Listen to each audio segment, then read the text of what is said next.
Dans cette vidéo, je vais faire une introduction très générale au système d'exploitation. Alors d'abord, pourquoi ça s'appelle système d'exploitation? Eh bien parce qu'un système d'exploitation permet d'exploiter des ressources. Et ces ressources sont de quel type? Eh bien elles sont matérielles. On va maintenant définir ce que c'est une ressource matérielle pour un système informatique. C'est un regroupement de composants électroniques. Ce sont aussi des ensembles de périphériques. Il existe de multiples formes de ressources matérielles, par exemple des postes de travail, des téléphones portables, des ordinateurs de bord, par exemple dans les avions ou les trains, des systèmes embarqués en robotique, et puis tous les éléments qui sont reliés à ces composants électroniques, c'est-à-dire par exemple des souris, des imprimantes, des bras robotisés, des actionneurs mécaniques quelconques, des disques de stockage externes, des clés USB, etc., etc. Les ressources matérielles sont tellement variées que je ne peux pas faire une liste exhaustive.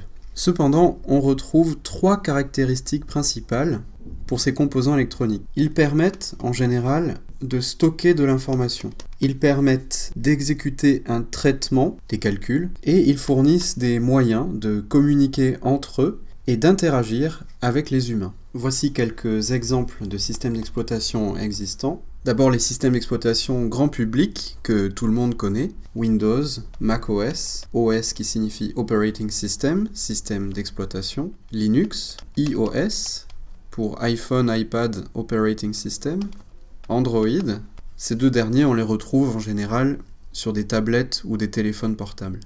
D'autres moins connus sont par exemple VxWorks, le système d'exploitation qui est installé sur les rovers martiens Spirit, Opportunity et Curiosity, ou la sonde Mars Reconnaissance Orbiter, Ouragan, qui est le système d'exploitation des lignes de métro parisiens, ou QNX, un système d'exploitation utilisé en robotique, par exemple dans les aspirateurs robots.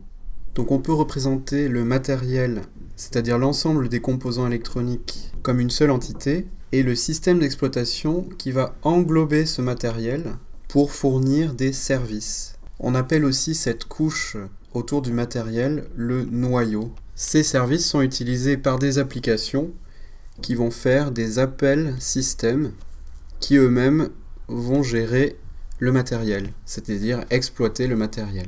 Enfin, les utilisateurs vont utiliser les applications.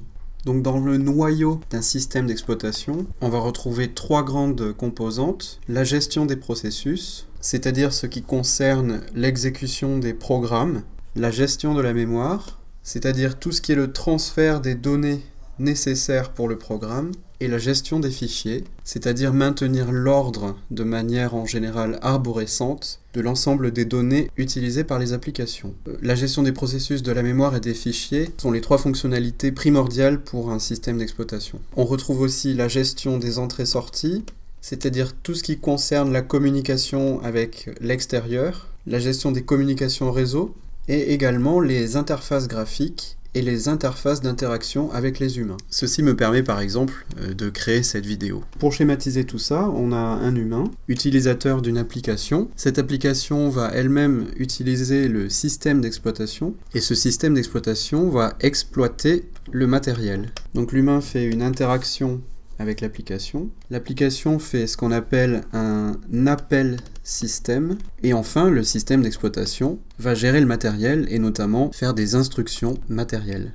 On a aussi d'autres types d'humains, si je puis dire. Celui qui va développer l'application, donc c'est le développeur. Celui-là, c'est l'utilisateur, c'est-à-dire l'utilisateur final de l'application. On a aussi le développeur du système d'exploitation. Et on a l'ingénieur de composants électroniques. L'utilisateur a juste besoin de savoir comment interagir avec l'application. Le développeur doit gérer non seulement l'interaction, mais également les appels système. Le développeur du système d'exploitation doit gérer tous les appels système et les instructions matérielles. Et l'ingénieur de composants matériels va faire attention aux instructions matérielles, notamment fournir de la documentation nécessaire pour le développeur du système d'exploitation.